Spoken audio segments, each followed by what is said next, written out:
Bonjour à tous, c'est Damon Spaija. Aujourd'hui on se retrouve pour une nouvelle vidéo directement au Dock Océane, stade du handball. Et aujourd'hui c'est pas moi qui vais interviewer un sportif ou une sportive, c'est bel et bien Marina Pantic, capitaine du handball, qui va interviewer sa coéquipière Niki, qui a décidé de mettre un terme à sa carrière sportive à la fin de la saison. J'espère que cette vidéo va vous plaire et on se retrouve prochainement pour de nouvelles vidéos. A bientôt. Bonjour tout le monde, je m'appelle Marina Pantic, je suis professionnelle joueuse de handball, gardienne. Et aujourd'hui, je suis bien chez moi, donc quel beau plaisir de vous présenter une très belle joueuse, et très bonne joueuse surtout, Nikolina Lutovac. Niki, est-ce que tu peux nous dire un petit peu quelques mots de toi? Bien sûr, bonjour. Merci Marina pour le bel accueil. Effectivement, on se trouve au Dock, donc chez nous, à la maison où on joue tous nos matchs à domicile. Moi, c'est Nikolina Lutovac, donc joueuse de handball depuis 2 saisons, arrivée au handball donc l'été 2021. Et ta coéquipière depuis 2 ans. Et ça fait plaisir. Merci. Et ton amie, j'ose dire, depuis une bonne vingtaine d'années. Ah, je pense, si je ne me trompe pas. Merci Niki. Est-ce que tu peux nous dire un petit peu quel est ton plus beau souvenir au HAC? Alors, mon plus beau souvenir au HAC, ce sera vraiment difficile d'en choisir comme ça un. Je pense que c'est une multitude des beaux moments qu'on passe ensemble en déplacement, des moments où on rigole à l'entraînement, des moments aussi un peu moins heureux, des moments tristes, mais tous ces moments en fait partagés font partie de mes plus beaux souvenirs que j'ai pu vivre avec cette équipe et dans ce club. Est-ce que tu peux nous dire quelle est la meilleure façon de vivre un match de hand? La meilleure des façons de vivre un match de hand. Oui.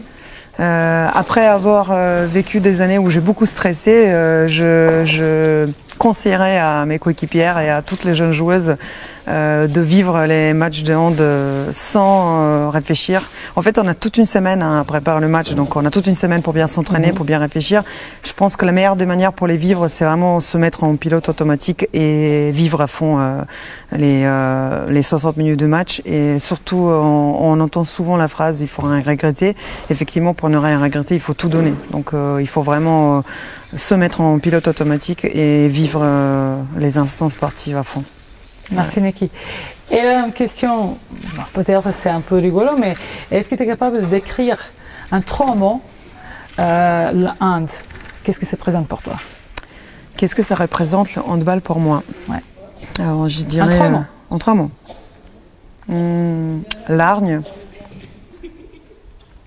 passion et abnégation.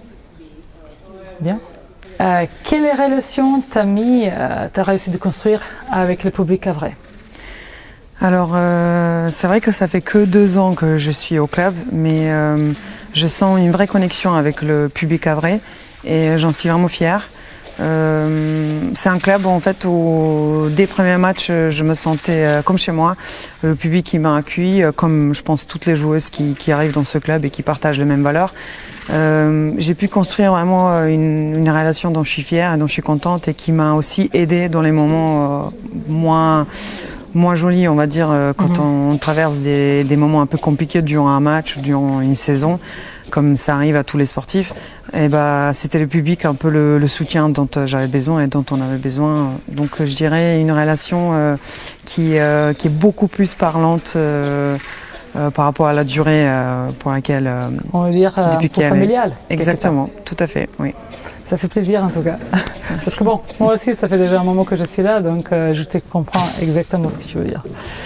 Et ça fait déjà un moment que tu es ici en France. Est-ce que tu trouves que la joueuse de 21 ans, quand elle atterrit ici en France, c'est la même personne, même joueuse qu'aujourd'hui? Alors, super question. Je trouve que la base, elle est la même parce que j'ai toujours la même envie. Je suis toujours une joueuse qui adore jouer avec la balle avant, après l'entraînement, qui aime autant s'entraîner, qui aime rigoler avec ses coéquipières. Après, heureusement, il y a eu une petite évolution. Donc, il s'est passé, on va dire, un laps de 15 ans entre le moment où je suis arrivée en France et aujourd'hui. Donc, il y a une petite évolution. Aujourd'hui, je vis différemment les échecs. Je vis différemment les réussites aussi. j'étais beaucoup plus, comment dire, sanguine avant. Je le suis un peu moins aujourd'hui. Je suis beaucoup plus empathique. Je suis beaucoup plus à l'écoute de mes coéquipières. Et voilà, on va dire que j'ai évolué dans un bon sens. Enfin, j'espère en tout cas. Après, il faudra poser la question à mes coéquipières. Tu trouves que, parce que l'école en Serbe et l'école française, ça change beaucoup en fait?